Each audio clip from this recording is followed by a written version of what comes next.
الرحيم والصلاة والسلام على رسولنا الكريم وعلى آله وصحبه أجمعين. Dear brothers and sisters, dear audience, welcome to our program Real Life and Education. Today we will carry on our subject, which is the guarantees of happy family. We all know it is very hard to manage how to be happy in our family, because we've got our kids as example, and we've got the people who got the wives and people who got the different elements has to fit up as well. I will say guarantees the happy family, or guarantees to be in happy family, to make happy family. It is very wide subject. For this reason we had that part 2, where we need to get involved a lot of points, or many points that we stopped on in. Therefore I'm happy to introduce my 2 consultants or 2 guests, starting from Professor Rashid Moumini. Welcome to our topic, the new one. Thank you. And on my left, Dr. Mohamed Belghaiti. Welcome to that topic, which is the guarantees of happy family. As we can say, number 2, part 2. Yes. We stopped on the 7th element that we had involved on last week. I will let you carry on doing it. Yes. Praise is due to Allah, the most gracious, the most merciful. Peace and blessings upon our beloved Prophet, his family and companions, and our sincere greetings to our brothers and sisters who are following this program. Hopefully they will benefit from it, and they will learn an interesting knowledge, inshallah. Well, when we were talking about the importance of building a family, I started to talk about some elements which are very important in building a stable family, because when we say happy family, it means stable family, which is stable, and family full of mercy and love and harmony and stability, right? To achieve or to reach that level of life, the level of happiness and stability among our families, I think we need to avoid some obstacles and some challenges which might be the cause of this destabilization of our society. The first one is when we want to build a family, we need to increase our awareness about united objectives between husband and wife. When two get married, they need to have same objectives, at least if they do not have same objectives, they have a closer vision about what do they want from getting married. So if a couple or a husband and wife got married, but they have different objectives, right? And they have maybe different projects, right? They might be living in a life which is not unstable life, right? In an unstable life. That's why we need to prepare our children and our young people to have a closer view of life, closer vision to each other, right? So this is the first point, I think. Maybe Professor Mimouni will give us more clarifications on that. So a clear objective. That's why some countries, Muslim countries, they have training sessions even before getting married for the new married people. Like they have a training sessions or they have training programs, right, with a certificate of aptitude to get married, right? So marriage, because marriage is, as we said in the previous program, is a strong covenant, ميثاق غليظ, a contract.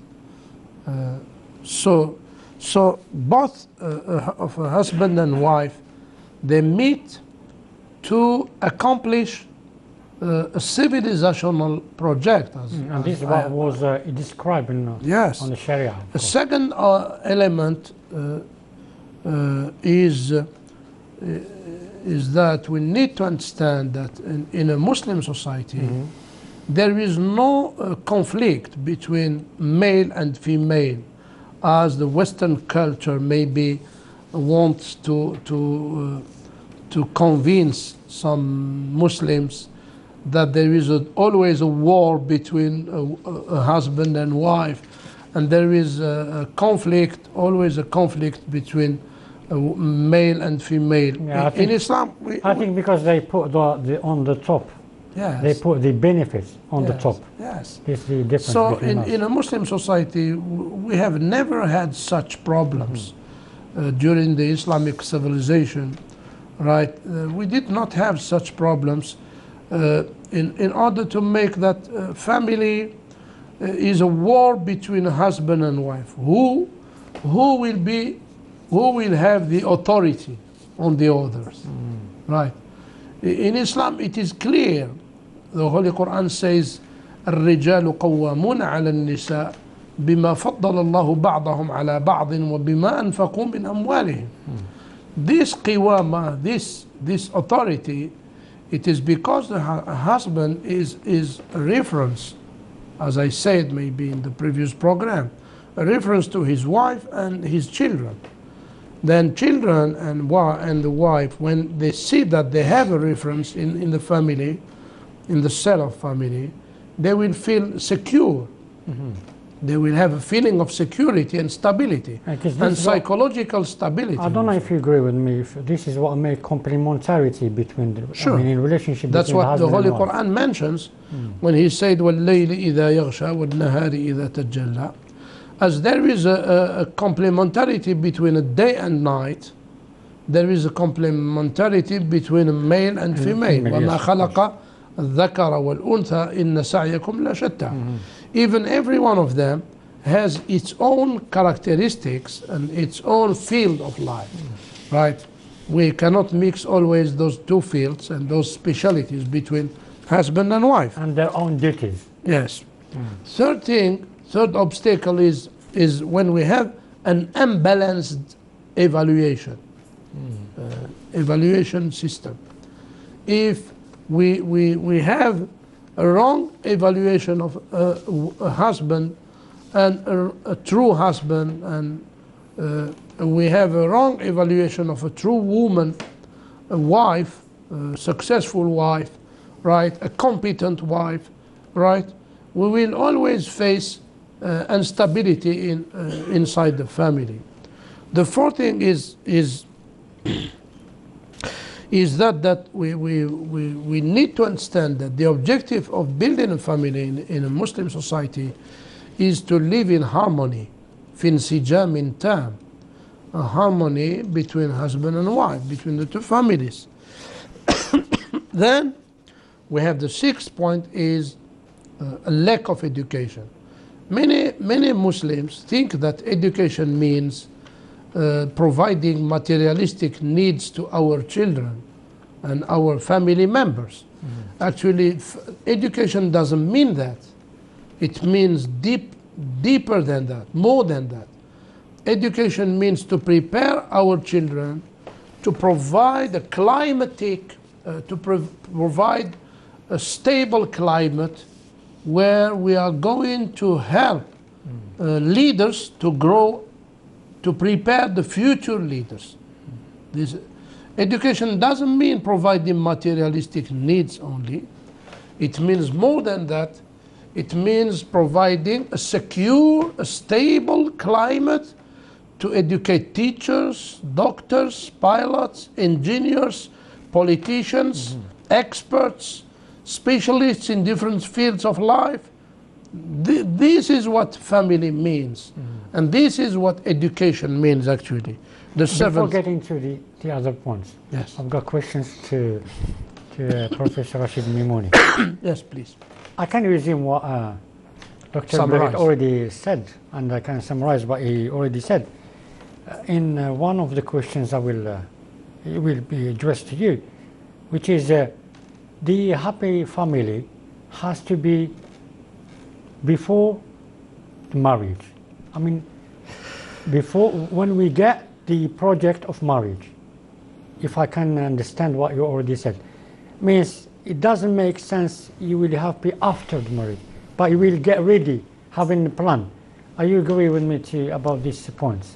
Well, definitely, but I would enlarge the perspective probably by saying that what Professor Belghith mentioned when he said there must be a united objective between man and woman. All societies have made different status between man and woman because it's the cardinal, the vital relation which is going to create the family. Then jurisdictions, norms, cultural values, social traditions, all are revolving around this. The difference with Islam, Islam recognizes that necessity to make a good relation between man and woman. But he starts from the point. He recognizes... You mean between husband and wife? Between husband and wife, yes. But the problem, when you mentioned, is that it's not only when starting in the family.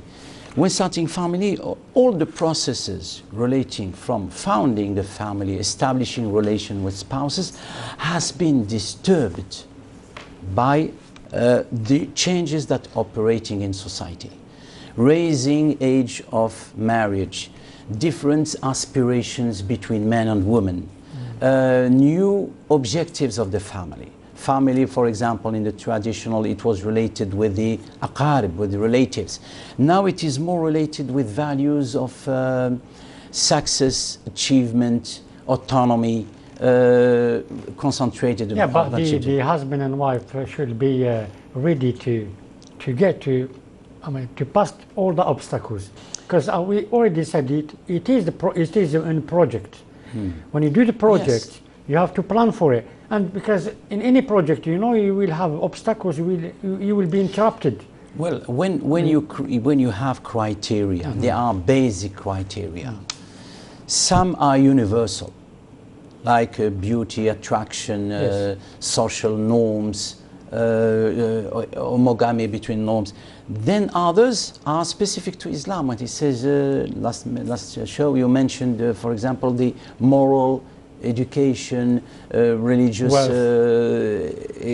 wealth, it is universal. It may be universal. And then, but how these are now connotated now? They are changing this vision. There are other criteria added to this. What I would say I would start with one thing. Dr. Ahmed Arwa, rahimahullah, wrote a book, Islam on the Ethics of Sexes. As a doctor, rahimahullah, he mentioned the different the complementarity between the sexes. He started from the biological, physiological, then he raised up to the psychological, emotional, affective relations. And he made the complementarity, the relation between man and woman. As in Islam, it is based on the moral equality between man and woman. There is moral equality that makes them, there will be rights according to the function of man and woman, rights on all levels, economic, social, affective, on rights. And then after that, he would say that according to this, the moral part is related to, not to that every person, partner would overcome his role. Then the moral is based. I would just say what it. He said, I quote him, he said, sexuality is inscribed in the nature that is chosen by God. It is related with moral ethics, moral ethics as a necessity, as a right, as a duty, It is recognized in all its dimensions. This is the well-balanced system of vision of Islam. All dimensions, biologically linked to the reproduction. We know the family now, there are the crisis in the family, Western family, is that it is not reproducing. There is not producing of children. There is a lack. Then psychologically, it is when he says it's linked to desire and affection. We mentioned the ayah, mawaddatan wa rahma, last time, affection on the maybe. I think this is what made this love and mercy. But it implies reciprocal duties. Alors, this is the moral dimension, he says, is controlling that is controlling the relation between man and woman, so that the relation is going to rest for a long time. He's making guarantees so that the relation is. What we are saying now, looking, observing in our society even, that the relation between man and woman in the marriage, even in the marriage, I'm not saying outside the marriage, is living tensions, difficulties, inadequacies, and sometimes breakup. And this is why we have, when we start with the first thing, between husband, to get closer, we have to mention all these aspects, attack them or to tackle them in order to succeed in our vision. I think because what you already said, I think this is because of the most of our people get married. They didn't follow maybe, I'm not sure, the Islamic steps of marriage, for example, as we had in the back generations. We didn't have the same as the couples today.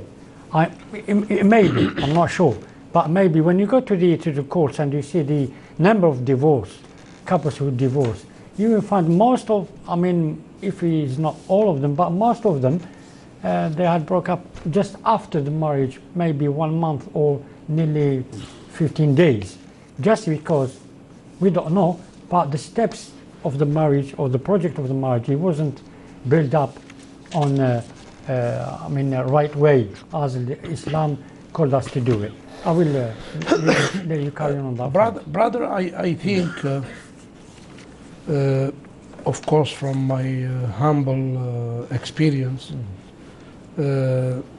I think we need to correct some misunderstanding among our society regarding the meaning of happiness and success. Because when there is a difference between our vision about success, right? We will maybe mislead ourselves from the true success and the true happiness. Maybe some people think that happiness is to get all our materialistic needs, or success means... You meant richness. Yes, to have everything at home and to have everything provided and to have... well, it's good sometimes to have everything at home. Yes, yes. But I think this world is not perfect, right? We cannot have everything.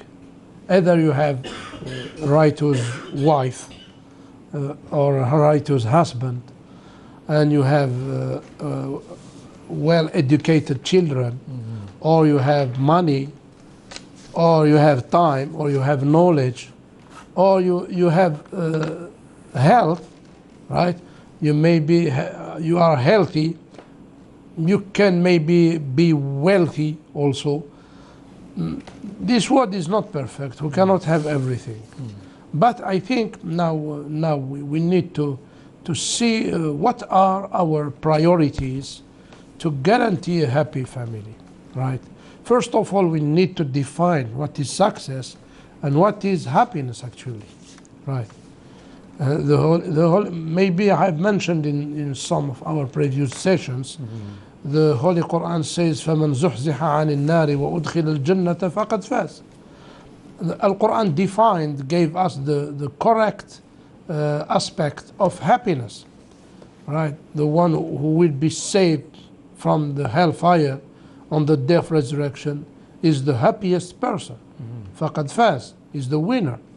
And the loser is the one who will be thrown in the hellfire. قُلْ إِنَّ الْخَاسِرِينَ الَّذِينَ خَسِرُوا أَنفُسَهُمْ وَأَهْلِيهِمْ and their family, right? If I have a family, I will be very happy if I will be going to on the day of resurrection to the paradise. Yeah, of course. But I want to be followed by my wife, my children, isn't it? So the Holy Quran says, قُلْ إِنَّ الْخَاسِرِينَ الَّذِينَ خَسِرُوا أَنفُسَهُمْ وَأَهْلِيهِمْ يَوْمَ الْقِيَامَةِ أَلَا ذَلِكَ هُوَ الْخُسْرَانُ الْمُبِينُ. The real losers are the one who will lose themselves and their family members when they will be thrown in the hellfire on the day of resurrection. Means you are not just responsible for yourself, but even for your to avoid this result, to avoid this disappointing and deceiving result, the Holy Quran says, in this world, you have to fulfill your duties. قُوا أَنفُسَكُمْ وَأَهْلِيكُمْ نَارًا وَقُودُهَا النَّاسُ وَالْحِجَارَةُ. Protect yourself and your family members from the hellfire of the day of judgment, the day of resurrection. How to protect myself and my family members from that? When I fulfill my duties towards myself, towards my family members, with a proper education, right? Because the challenges we are facing today, if you ask any father today, any mother, they will tell you that today the most dangerous obstacle our families are facing is the deviation of our children to drugs addiction, to gadgets addiction, to right, the main challenges and actually moral deviations and misleading. The biggest challenge is that. Well, for some people, or even for some scholars, they are saying the worst factors on that is the independence or dismissed of the parents. Now all people are talking about dismissal of the parents just because they couldn't. I don't think they couldn't afford the. I don't think it is only the fault of parents, right? There is a lack in education and instruction in our society, not only with the parents, but also with the educational institutions. If we compare with the role of mosque and with the civil society. No, I meant if we compare it to our generation or back generations. That's why I didn't finish the seventh point. Sorry. Right. That's why I didn't finish the seventh point, which is, let me say, the effect of media on our children. The effect of media on our children. Now, even in some cartoons, our children in the youngest ages, they are watching in the TV channels, some TV channels, right? They are introducing some Western values or culture, which is the culture, for example, of a boyfriend and a girlfriend, which is an imported culture to our societies, to our Muslim society. We have our own culture and our own traditions and our own values. So this is one of the examples when we say that we are scared today of the obstacles and the challenges we are facing in educating our children, our students, right? We are scared they will deviate and we will face delinquency, a very, very deep delinquency of our children, right? And I think we have to be honest when we talk about that, right? We have to review our schooling programs, our educational programs, our media programs and sessions and movies and drama our children, our students, our teenagers are watching and following. Maybe we cannot control everything, that's right, because our children, maybe we can monitor them at home, but they can connect with the internet outside our homes, and they can connect at school, they can connect everywhere, right? It's difficult to control, that's right, but I think we can minimize these problems if we set up a very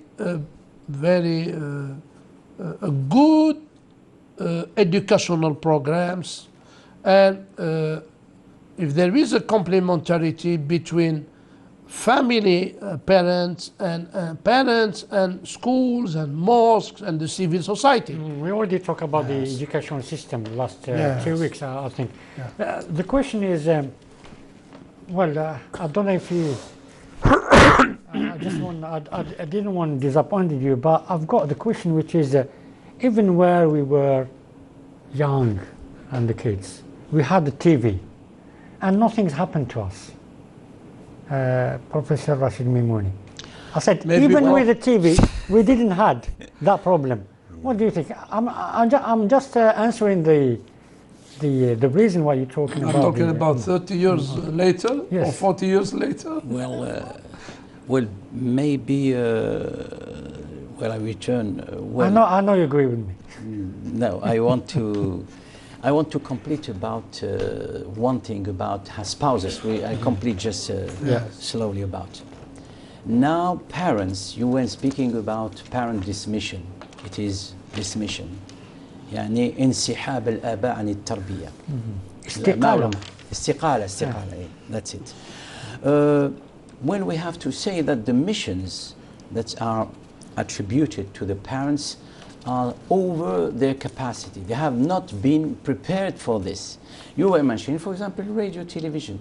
Our parents were not prepared, but the programs were healthier, were purer than the programs that they are watching today.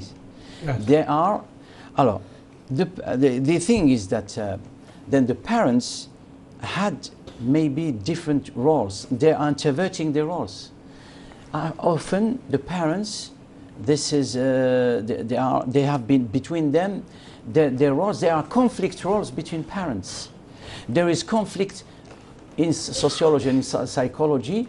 Conflict strain of roles. ضغط على الأدوار of parents is creating maladjustment in family. عدم التكيف. Then a whole system of education, transmission, socialization is completely disrupted. Alors, when we see in sociology, we say there is maladjustment, عدم التكيف. Then there is a لا امتثالية, non-conformity. Which children, for example, they take from the media, from outside. We have to see that outside, the young people, we are afraid when they go to the open street, to the حي يعني on the district, in the city. because the open يعني as we were children, our parents were not afraid from the from the district because there was not delinquency. Now there is delinquency. From start, there is deviance from norms. Norms, it is whole balanced system of values, moral, ethics, social, cultural relation with parents, with others, with jiran, with the neighbors and things like that. And then there is delinquency when there is completely going out of the norms. And when I say about this, we have to say now we are in what we are calling the open sky. Yani we cannot refrain channels, TV channels with different objectives to come and to present their programs. And this is, although they are living a paradox, because in the European society, in our society, there are very difficult problems. For example, there is harassment, sexual assault, even pedocriminality. That means الاعتداء على الأطفال. We see that in the but still there are those programs which are يعني, out of morals, our morals, and out of the nature which makes sexuality is according to a certain age. It's not to this. On this, will we are saying that this culture of boyfriend or girlfriend and such thing, this is, we have to have a healthy education. We cannot prevent this. There are ways of parental control, advertisement, but this is within the family. But we have to counterbalance this with positive psychological programs, educative programs, and the virility of the man, the femininity of the women has to be socially controlled and educated and valorized in a proper, healthier way. And marriage is considered to be, if it is not in a crisis situation, it is going to help this to educate children properly. There are a lot of people who are saying that what happened to our family today and destroying of our family today, the reason of that, they mentioned on 4 or 5 points. The first one, as I said, the dismissed parents. The second one is the absence of solidarities. The solidarities which was before in the large family is not today. And there is a third point, which is the absence of social connections known previously as kinship or good neighborliness. I mean, it is very important when we talk about neighbor today. Neighbor today and neighbor before, when you go back, they don't have same duties as it was. Because talking about the duties on neighbor, it is not just your neighbor, the one who is next to you. It's not about living, but it is about taking care of your children and you take care of his children. I mean, you've got these solidarities of duties, means you have to be on time when your neighbor needs you. The other fourth one, the loneliness and the burden felt by the spouse after marriage, which is people, the children will be on their own in street and no one take care of them. I think these four, if we all agree about that, this is the basic of what happening to our family today. Some of the family has the obstacles on their and some elements which interrupt their own education or the educations of their kids. I think we need always to remind ourselves, our audience, that the one who wants to marry a righteous wife, like Khadija, he needs to be like Abu Bakr, like Abi Bakr. Or a woman who wants to marry a perfect husband, she needs herself to be perfect also. Of course, yes. This is the first thing. Well, actually, we didn't mention that. Yes. That we just forget about the level of education. yes, yes. There should be a compatibility between a husband and wife, in addition to the criteria we have mentioned in the previous session, mentioned by the Prophet Muhammad sallallahu alaihi wasallam. Criteria of choosing a wife or choosing a husband, and there should be a compatibility. Second thing, if you are seeking a perfect wife or a perfect husband, you will never reach that or find that. But it might happen that there is a disagreement between husband and wife, or misunderstanding, right? So tafahum, right? And the role of family is to reconciliate. I prefer that more than encouraging divorce or separation, right? The Holy Quran said, إِن يُرِيدَ إِصْلَاحًا يُوَفِّقِ اللَّهُ بَيْنَهُمَا. That means if there is a misunderstanding between a husband and wife, and we come to sit together to arrange that, if we have a sincere intention to make an arrangement and to try to reconcile both of them, we will succeed, as the Holy Quran said. But if there is no sincere intention to achieve that, of course the disagreement will become wider and wider. But we need to remind our brothers and sisters that the Prophet Muhammad sallallahu alaihi wasallam said about divorce: do not divorce women only for genuine reasons.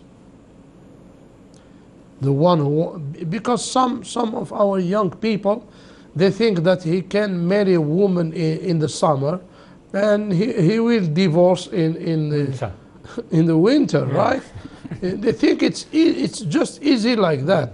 If I do not find her righteous or perfect wife, or the opposite also, if he is not a perfect husband, we just divorce in November or October. But the Prophet Muhammad sallallahu alaihi wasallam warned us. He said, do not divorce women only for genuine reasons, for Allah doesn't like those who are testers.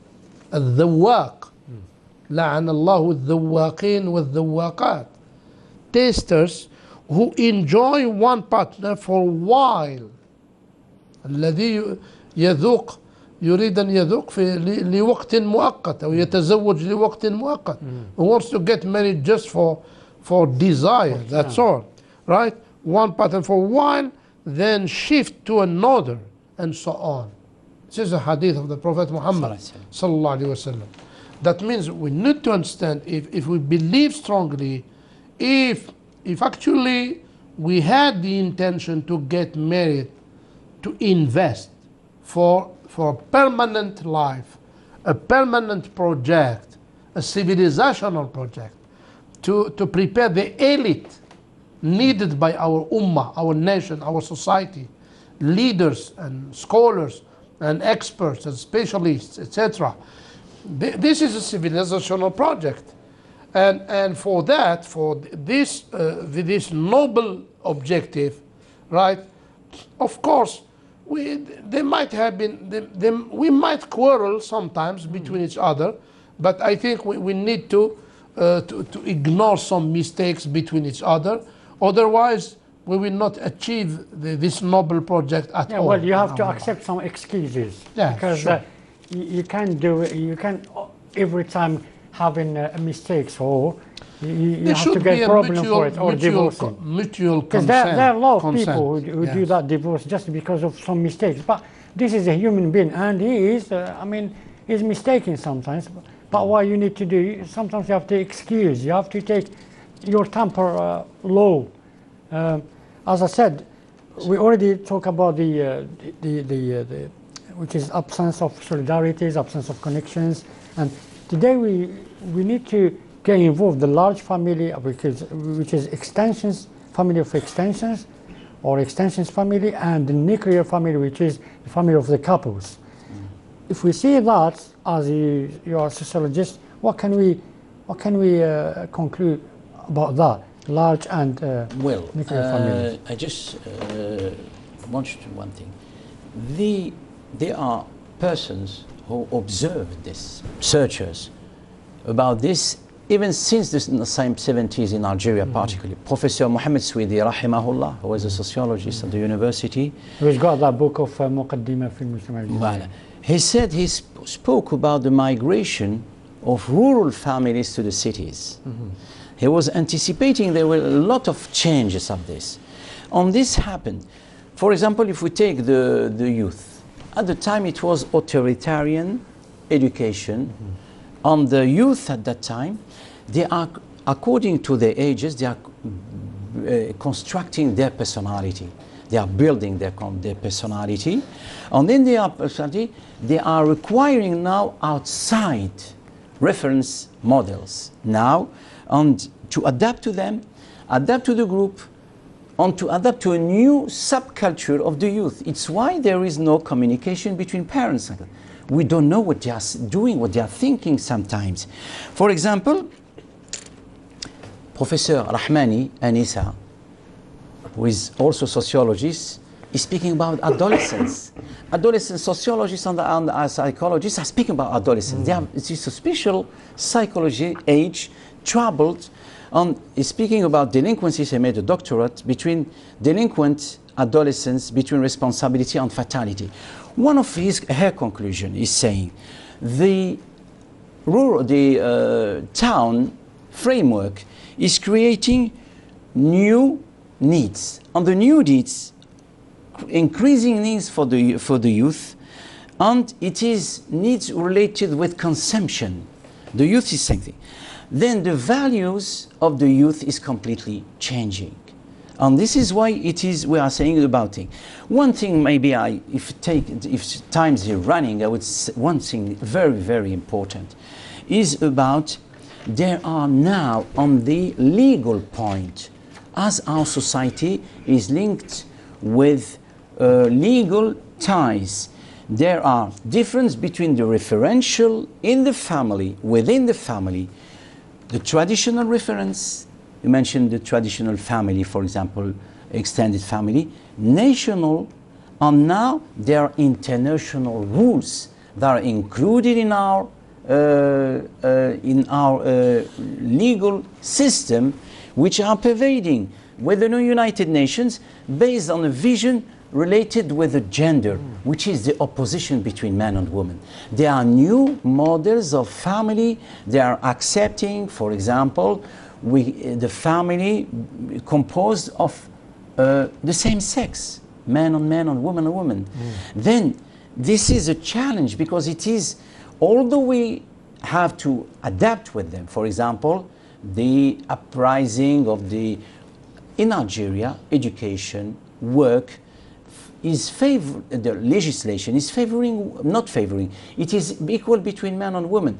But now they are introducing legislation which, this is what we're calling the positive discrimination, even in the political system, for example, in the elections or something like that. But now they are trying to change the structure of the family, the values of the family, the relations within the family. And this is a challenge. We have to adapt to it.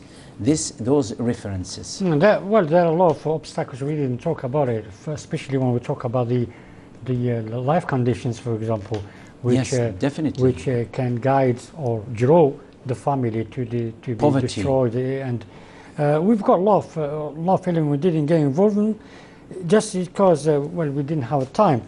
But at the end, we can resume on that, saying if we don't follow the Islamic steps on the building family, we wouldn't achieve to any goals, our purpose, or any purpose of our purpose, which is civilizations, which is getting in the way of what Holy Quran said to us to follow, etc. I will let you end up the. Yes. I think in the end, there are things which are constants, and there are things which are flexible. That's it. But I think regarding the international agreements, especially about family values and society values and principles, there are things we have to be firm on them, right? Because they are against our values and our traditions and our beliefs, actually, right? There are things, when we talk about some articles, for example, in the international contracts like CEDAW or whatsoever, right? I think that there are things which are constant in our societies. We cannot change them. And we have to be clear and firm on that. And we have to be realistic, yes, of course. Because they are against human nature, right? Like homosexuality and so on. We are very clear on that, and we have to be very clear on that. Because in these things there is no flexibility, and these things are not negotiable at all. The Holy Quran is very clear on that, and the Prophet Muhammad, peace be upon him, the leader of our values and the founder of our civilization, is very clear on that. So yes, if we want to develop our families in a positive way, with things which are not against our values and our constants, yes, welcome, why not, right? But if we want to introduce in our societies and our families things which are, like I have mentioned previously, about the boyfriend and girlfriend tradition or culture, right? This is clearly a deviation from the human nature, right? The Almighty Allah is the one who knows better than everyone in this universe what is good for us and what is bad for us. And everything is mentioned and write down on our Holy Quran. When he was talking about the family, when he was talking about the marriage, when he was talking about the ethics, when he was talking about the value of nations. The value of nations is based on the very correct way of life, which is even a human being can be, he can't be not realistic on that, because the reality showed to him that if you don't follow that, you will have another issues to do, or another problem to have, another obstacles. Now we are facing sexual diseases and problems and social problems and challenges, and we know there are the consequences and the results of deviation from human nature, right? Well, Professor Alexis Carrel, who was awarded by a Nobel Prize in Physiology, said in his book The Man This Unknown, and he is a lecturer in the universities of Lyon in France and University of New York. He said that one of our biggest mistakes in our Western civilization, when we made equal male and female in everything, when we made no difference between, we did not respect the characteristic of woman and a female, and we did not respect the characteristics of a male, man, in some different specialities of life, right? We are facing now very big problems. And he has a very famous sentence, Professor Alexis Carrel. He said, "Inna kulla," I read the text in Arabic especially. The book is well known, is famous, right? The Man This Unknown, Insan Dalik al-Majhoul, L'homme c'est inconnu. I have a French version and the Arab version. He said, "Inna kulla khaliyatin," every cell of a woman, "Inna kulla khaliyatin min khalaya al-mar'a تنطق بأنها أنثى, speaks that she is a female. I will end up with Yes. end up with This is, I've got two books, for example, الأسرة القدوة, the family model, or ميثاق الأسرة في الإسلام. Those are ideals. We were speaking last time of problem. The problem we tackle today is how those ideals from the Quran, from the Hadith, from the structure of the family building, from our traditional family, how to make the transition with the new challenges of the family today. Okay, thanks a lot. Thanks to both of you. Even this wide subject, still wide subject, because we're talking about nations, families, nations, and no one can say the opposite. I will say to our audiences, we all know the family has to be based on ethics, which will be our next topic, inshallah, for next week. Wassalamu alaikum wa rahmatullahi ta'ala wa barakatuh. Alaikum salam. عليكم السلام.